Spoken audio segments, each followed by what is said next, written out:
December মাসে যখন পরীক্ষা শেষ হয়ে যায় তখন বাচ্চাদের একটা বায়না থাকে বা নানুর বাড়িতে চলে আসো, নানু বাড়িতে বেড়াতে যাব। তার জন্য আর দেরি করলাম না, বাচ্চাদের বায়না আবদার পূরণ করার জন্য চলে আসলাম বাবার বাড়িতে। হ্যালো এভরিওয়ান, আসসালামু আলাইকুম। চলে আসলাম আপনাদের মাঝে নতুন একটা ভিডিও শেয়ার করার জন্য। আজকে চলে আসছিলাম আমার বাবার বাড়িতে। এই যে দেখেন বাচ্চাদের পরীক্ষা শেষ, এত সকালে কিন্তু বাচ্চারা বাড়িতে কখনোই ওঠে না। আজকে সকাল 6টা বাজে উঠে গেছে।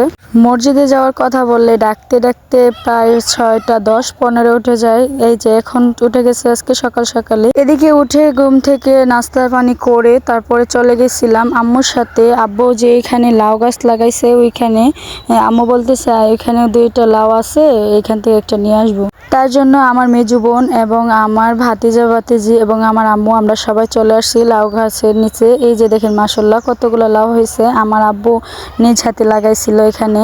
আমার বোনে নিচে নেমে যাচ্ছে যে ও যে লাউগুলা পেরে আনবে, কিন্তু দুর্ভাগ্যবশত আমার বোনে কোনো কাছেই নেই। এই যে হাত দিয়ে পারার চেষ্টা করতেছে, কিন্তু এগুলা তো হাত দিয়ে আর পারা যাবে না। তার জন্য বলতেছে না, কাঁচিগুলো নিয়েই আমি পেরে নেব। আসল কথা বলতে আমরা বাড়ি থেকে কাঁচি নিয়ে যাই নাই। তারপরে আমার এক পাশের বাড়ির দাদুকে বলেছি, দাদু একটা কাঁচি দাও। এই যে দাদু দিয়ে দিল আমার হাতে কাঁচি, আমি আপুকে দিয়ে দিছি। এখন আপু যে সুন্দরভাবে পেরে নিয়ে আসবে। আমি আগের ভিডিওতে বলছি যে আমার বাবার বাড়িতে আসলে আমার অনেক ভালো লাগে, কারণ এই জায়গাগুলোতে প্রাকৃতিক পরিবেশ পাওয়া যায়। এই যে দেখেন মাশাআল্লাহ কত বড় একটা লাউ পাড়া হয়েছে। আমরা চলে যাই এখন বাড়িতে লাউ নিয়ে। আল্লাহ হাফেজ।